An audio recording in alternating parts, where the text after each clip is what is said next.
एक राजा ने अपने मंत्री को एक सोने का डंडा देकर कहा, जो भी व्यक्ति तुम्हें तुमसे ज्यादा मूर्ख दिखाई दे उसे यह सोने का डंडा दे देना, क्योंकि यह डंडा सिर्फ मूर्ख लोगों के लिए ही बना है। मंत्री डंडा लेकर चल पड़ा। बहुत तलाश करने के बाद उसे एक ऐसा मूर्ख दिखाई पड़ा जो उससे भी ज्यादा मूर्ख था, और उस मंत्री ने वह सोने का डंडा उसे देकर कहा, यदि तुम्हें कोई अपने से भी ज्यादा मूर्ख व्यक्ति मिले तो उसे यह डंडा दे देना। वह व्यक्ति भी अपने से ज्यादा मूर्ख व्यक्ति की तलाश में हर जगह घूमता रहा, पर उसे ऐसा एक भी व्यक्ति न मिला। इस प्रकार कई महीनों तक भटकते हुए वह व्यक्ति उसी दरबार में जा पहुंचा जिस राजा ने अपने मंत्री को सोने का डंडा दिया था। वह व्यक्ति जैसे ही राज दरबार में पहुंचता है तो वहां पर लोगों की भारी भीड़ लगी हुई थी।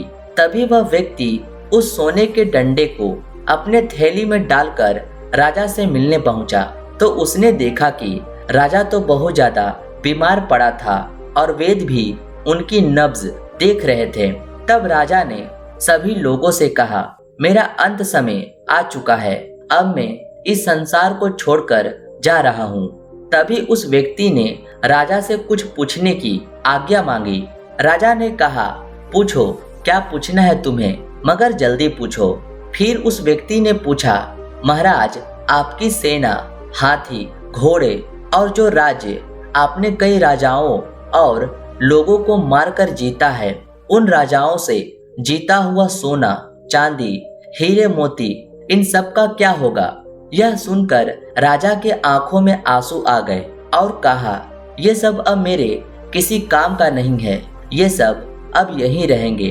तभी उसी वक्त वह व्यक्ति अपने थैली में से वह सोने का डंडा निकालकर राजा को देते हुए कहा, महाराज, संभालिए इस सोने के डंडे को, इसके असली हकदार आप ही हैं, क्योंकि मुझसे कहा गया था यह सोने का डंडा मैं उस व्यक्ति को दूं जो मुझसे भी ज्यादा मूर्ख हो।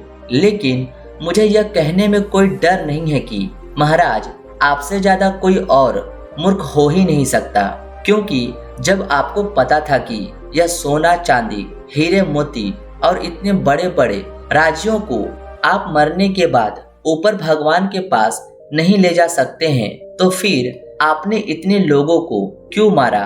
क्यों आपने पूरा जीवन दूसरे राज्यों को लूटने में बिता दिया? क्या मिला आपको ये सब हासिल करके?